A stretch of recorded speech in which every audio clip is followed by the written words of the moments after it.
ఇలాంటి మరెన్నో వీడియోలు చూడడానికి like, share, subscribe and comment. ఈరోజు ఈ వీడియోలో గోదా కళ్యాణం గురించి తెలుసుకుందాము. విష్ణుమూర్తి దివ్య స్వరూపము సాధారణమైనది కాదు. ఎన్ని అవతారాలలో చూసినా, ఎన్ని జన్మల పాటు ఆరాధించినా ఆయన పట్ల తన్మయత్వం తనివి తీరదు. శాశ్వతంగా ఆయనలో ఐక్యమైతే తప్ప ఆ కోరికకు అంతముండదు. అదే సాధించిన ఓ భక్తురాలు మానవ కాంతగా జన్మించి కూడా ఆ రంగనాథుని తన నాథునిగా చేసుకుంది. అది ఎలా జరిగిందో తెలుసుకుందాం. శ్రీ విల్లీపుత్తూరులో విష్ణు చిత్తుడనే గొప్ప భక్తుడు ఉండేవాడు. ఈ విల్లీపుత్తూరులోని శ్రీకృష్ణుడు మర్రి ఆకు మీద తేలియాడుతూ వటపత్రశాయిగా లోకాన్ని రక్షించాడని నమ్మకం. అందుకే ఇక్కడి ఆలయంలోని ప్రధాన దైవము ఆ చిన్ని కృష్ణుడే. నిత్యం ఆ కృష్ణునికి పుష్పమాలలను అర్పిస్తూ తన జీవితాన్ని ధన్యం చేసుకునేవాడు విష్ణు చిత్తుడు. నిజానికి విష్ణు చిత్తుని అసలు పేరు భట్టానాథుడు. అయితే నిరంతరం ఆయన చిత్తము విష్ణుమూర్తి మీదే ఉండేది కాబట్టి ఆ బిరుదు దక్కింది. అంతేకాదు, విష్ణు చిత్తుడు సాక్షాత్ ఆ విష్ణుమూర్తిని దర్శించి ఆయనకు మంగళ శాసనాలు అర్పించినట్లు ఒక గాథ ప్రచారంలో ఉంది. దాని గురించి తెలుసుకుందాం. పాండ్యరాజు ఆస్థానంలో జరిగిన శాస్త్ర చర్చల్లో గెలిచిన తర్వాత విష్ణు చిత్తుని గజారోహణం చేయించి ఊరేగిస్తారు. ఆ సమయంలో సాక్షాత్ శ్రీమన్నారాయణుడు గరుడ వాహనంపై ఆకాశంలో ప్రత్యక్షమవుతాడు.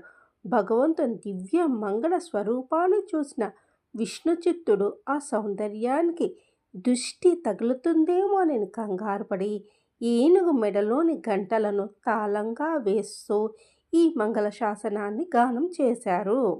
విష్ణుమూర్తికి అర్చించిన మంగళ శాసనాలని తిరుప్పాలాడు అని పిలుస్తారు. ఇది నాలాయిర దివ్య ప్రబంధంలో మొదటి 12 పాశురాలు రూపంలో ఉంటుంది.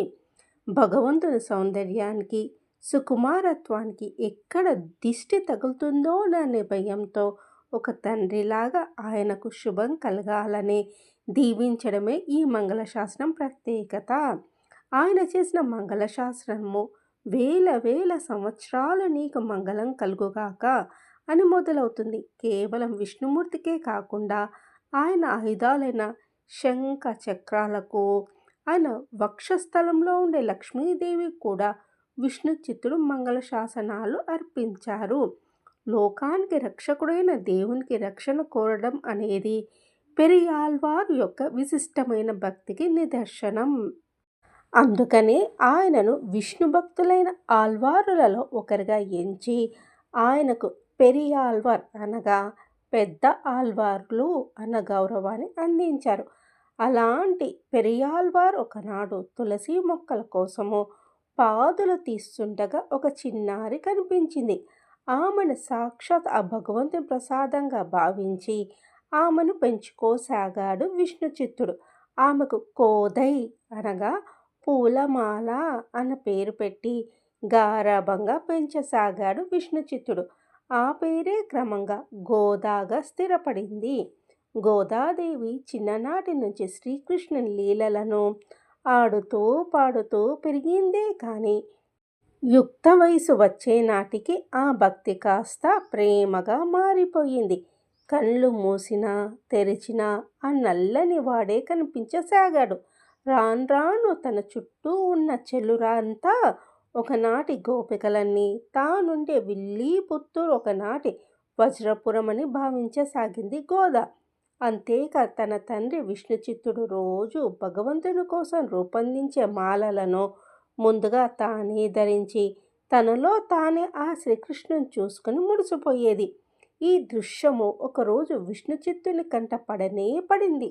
తన కూతురు చేసిన పని వల్ల ఇన్నాళ్ళు ఆ దేవదేవుని పట్ల అపచారం జరిగిందని కుంగిపోయాడు విష్ణు చిత్తుడు.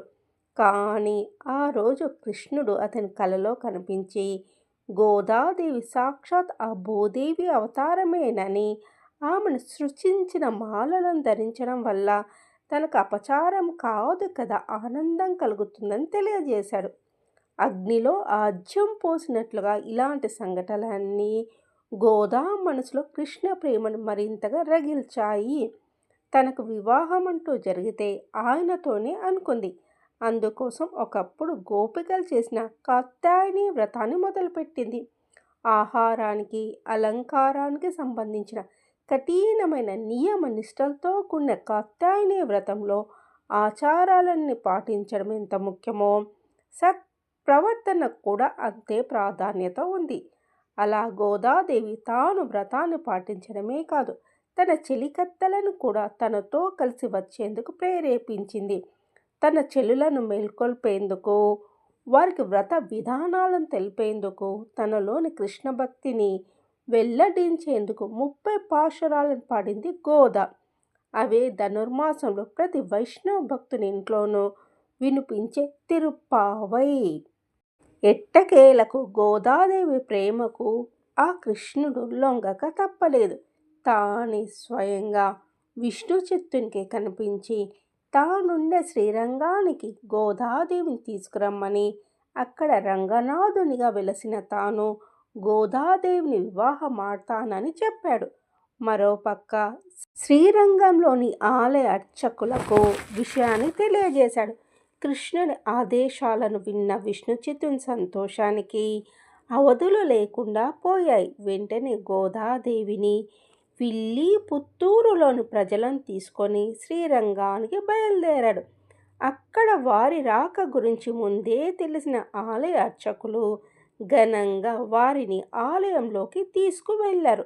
పెళ్లి కూతురిగా అంతరాలయంలోకి ప్రవేశించిన గోదాదేవి అందరూ చూస్తుండగానే ఆ రంగనాథునిలో ఐక్యమైపోయింది. ఇదంతా మకర సంక్రాంతికి ముందు రోజైన భోగి నాడు జరిగింది. ఈ సందర్భాన్ని పురస్కరించుకొని ప్రతి వైష్ణవాలయంలోనూ భోగి నాడు గోదాదేవికి ఆ రంగనాథునితో అంగరంగ వైభవంగా కళ్యాణాన్ని జరుపుతారు.